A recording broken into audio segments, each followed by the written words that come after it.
Start with you, Les, and then John. Morning, Coach. We'll get started here with Les and then John. Hi, Dave.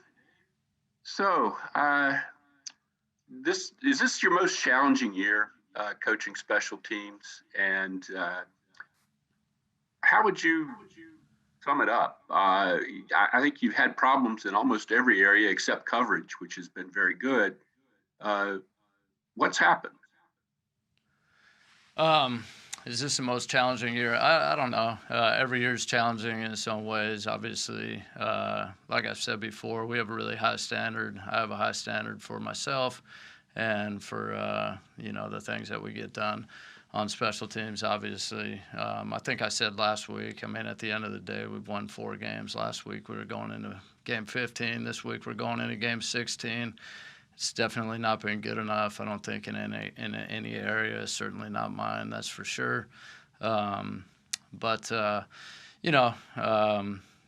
the end of the day, we got one more game left to play. Obviously, I think, as coaches, players, all we can do is focus on the things we can control. We got an opportunity in front of us this week. We're certainly going to put our best effort forward, and that's kind of what we've done all season long. The outcome hasn't always been what we've wanted it to be. I tend to put more of my focus on the process. All right, thank you. Go ahead, John, and then Jeff. Hey, Dave. I kind of asked Jim this about the defensive side, so I'll ask you as well. You've been doing special teams for a while now, I think 2007, 2008. But so you've been through different rule changes, different CBAs, different limitations on how much you can practice off season, in season. Is it more difficult to get younger players up to speed in today's environment? Obviously, this year a little bit different because of COVID as well. Yeah, I would say, this year maybe a little bit different challenge. Not really the off season and all that stuff, preseason games. So I would say this year maybe a little bit more so that way. I would say in general, though, over the last handful of years, not really. We get a lot of time with these guys in the off season when we have one. Those preseason games have always been really good for us. I would say it's not gotten harder. I think with the amount of time that we're able to have with these guys in meetings and walkthroughs and practice and off-season stuff and the OTAs and all that, I think there's ample opportunity for that. Like you said, this year is obviously certainly different than all those other years, but no, I think everybody's got the same challenge. That's one thing that's great about this league is everything's regulated, so really every team's under the same conditions and have the same opportunities to prepare players. Jeff and then Ed. Dave, just for clarification on punt returns, is it your call who's back there, or is that something that that Doug weighs in on and tells you whether Rager should go or not? How is that decided? Yeah, I would say it's a collaborative effort. Certainly not just my decision alone. I certainly have my opinions on how to best manage that in the best interest of the football team. We've talked about that throughout the course of the season. But I would say in general, to your question, it's a collaborative effort with a lot of different people. And so, go ahead, Jeff. Return from Rager. Yeah. So why hasn't Rager been used more? You got cut out on some of that, but I did pick up the end where you said why isn't he used more?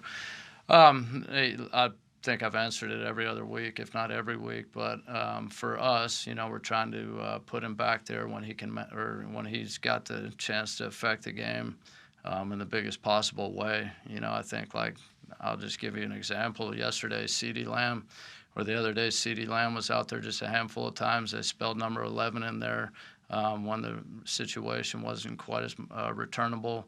I think CeeDee was back there for 2 returns. He had 6 yards. We got Jalen back there for 1 in a real returnable situation. The other situations, it was 4th and 1, or they're punting in the plus 50 area of the field, and the return opportunities were a lot less. So we're just trying to manage his load, put him back there when he has a chance to affect the outcome of the game the biggest way possible. In that game, he had 1 return for 15 yards. Okay, Ed and then Dave. Yeah, hi, Dave. We always ask you about the punt returners, so I'll open a new can of worms here and ask you about the kickoff returner. You've been very consistent with Boston Scott being back there. What do you like about him in that role? And have you considered, maybe using like a Quez Watkins or somebody else? Yeah, no, we've considered a lot of different guys. Right now, we feel like Boston gives us the best chance to help our football team back there. There's a lot of things that go into that. It's not just his ability to return the ball, but decision making, toughness, obviously ball security. I know we put one on the ground yesterday, but ball security is a big part of that. And there's, what his role is on offense or defense. There's a lot of things that go into that right now. We feel like he gives us the best chance to help our football team win. Dave and then Mike. Hey, Dave, you mentioned that overall the special teams haven't lived up to the standard this year.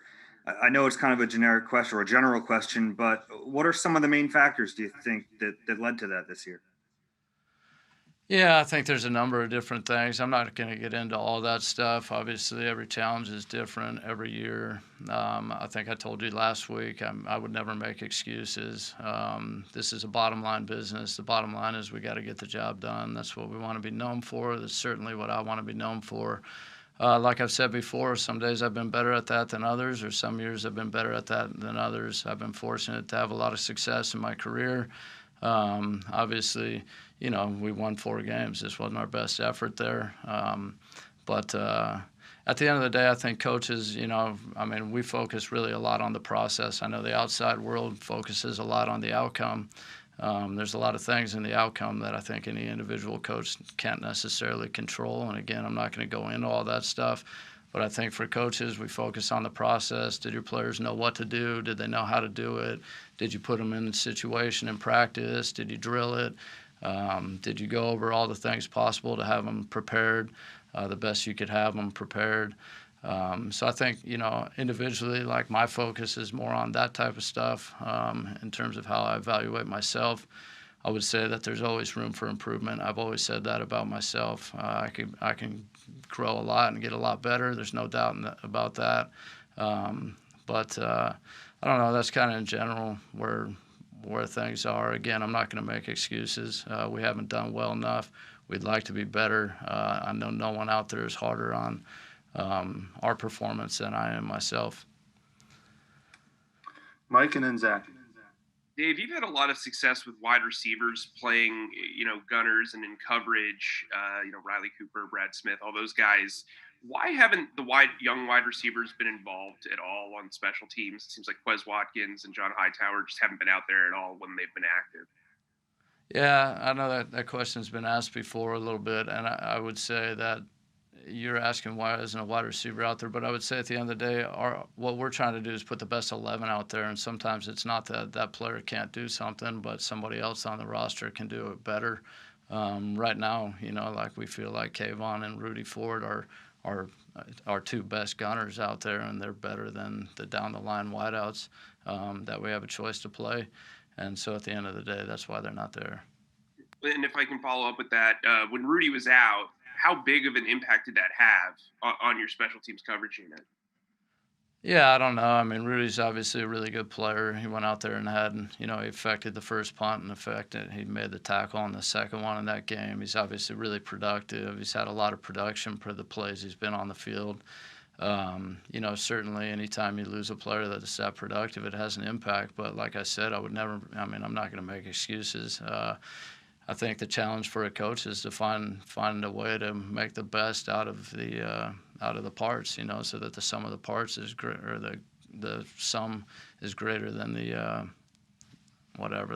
individual parts. The whole is greater than that, and so that's our challenge as coaches. Zach and then Les.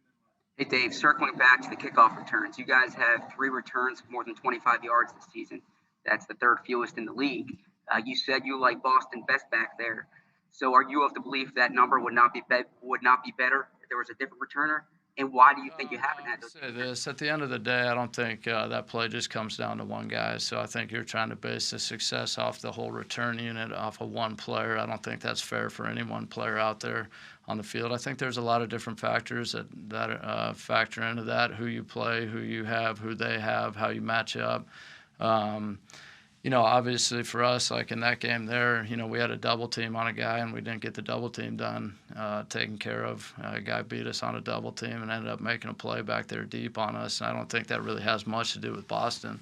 Can he influence it? Yeah, there's no question. Obviously, all 11 of those guys can make a difference on any given play, and then myself also. But so I wouldn't necessarily say that the results all go back to one player. I think it's a sum of all 11 guys. Should the results be better on kickoff returns this year? Say that again. Could the results be what? I'm sorry. Should the results be better on kickoff returns this year? I mean, we would like our results to be better every time we step on the field on every play. I would say that in general. Could the results be better? Yeah, we want a better result every time we're out there. I think I said a few weeks ago, we've never had a perfect play, not for me. We've had a lot of really good plays, but none of them have been perfect. There's always room to improve every one of those plays. I know this. Those guys are working really hard. They practice really hard. They train really hard. We prepare really hard. And at the end of the day, the outcome hasn't always been exactly what we wanted it to be. But I don't question the process at all. Go ahead, Les. Yeah, one little minor thing, Dave, that kind of came up with some fans asking me. So Cam Johnston obviously cleared the concussion protocol. But then we saw like the 16-yard punt, and was there something there I didn't see? Was he okay Sunday? Do you think was that just one of those things? Yeah, I think Cam was great. I mean, obviously that punt wasn't great, but in terms of his health, when you're talking about is he okay? Yeah, he was healthy. He was cleared by the protocol.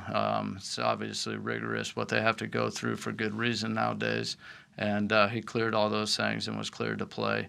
He just hit that one punt there.